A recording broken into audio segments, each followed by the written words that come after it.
ನಮಸ್ಕಾರ, ವಿವಾ ನ್ಯೂಸ್ಗೆ ಸ್ವಾಗತ. ಇದು ನಿಮ್ಮ ಪ್ರೀತಿಯ ಸುದ್ದಿಗಳ ಡಬ್ಬಿ. ವರ್ಕ್ ಫ್ರಮ್ ಹೋಮ್ ಹೆಸರಿನಲ್ಲಿ ಜನರಿಗೆ ಕೋಟಿ ವಂಚನೆ, ಖತರ್ನಾಕ್ ದಂಪತಿಯ ಬಂಧನ.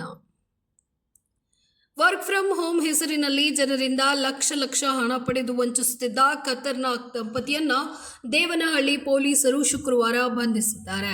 ಬಂಧಿತ ದಂಪತಿಯನ್ನ ಕಿರಣ್ ಮತ್ತು ಅವರ ಪತ್ನಿ ಆರತಿ ಅಂತ ಗುರುತಿಸಲಾಗಿದ್ದು, ಇಬ್ಬರು ಸೇರ್ಕೊಂಡು ಕಾಳಿಕಾದೇವಿ ಎಂಟರ್ಪ್ರೈಸಸ್ ಹೆಸರಿನಲ್ಲಿ ಜನರಿಗೆ ಕೋಟಿ ರು ವಂಚನೆ ಮಾಡ್ತಿದ್ರು ಅಂತ ಆರೋಪಿಸಲಾಗಿದೆ. ಈ ದಂಪತಿಗಳು ಸಾವಿರಾರು ಜನರಿಗೆ ಮನೆಯಿಂದಲೇ ಕೆಲಸ ಕೊಡುವುದಾಗಿ ನಂಬಿಸಿ ವಂಚನೆಯನ್ನ ಮಾಡಿದ್ರು. ಇನ್ಸ್ಟಾಗ್ರಾಂನಲ್ಲಿ ವರ್ಕ್ ಫ್ರಮ್ ಹೋಮ್ ಕೆಲಸ ಕೊಡುವುದಾಗಿ ರೀಲ್ಸ್ ಕೂಡ ಮಾಡಿದ್ರು.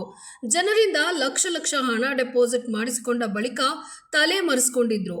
ಇಬ್ಬರು ಆರೋಪಿಗಳನ್ನ ದೇವನಹಳ್ಳಿ ಪೊಲೀಸರು ಬಂಧಿಸಿದ್ದಾರೆ.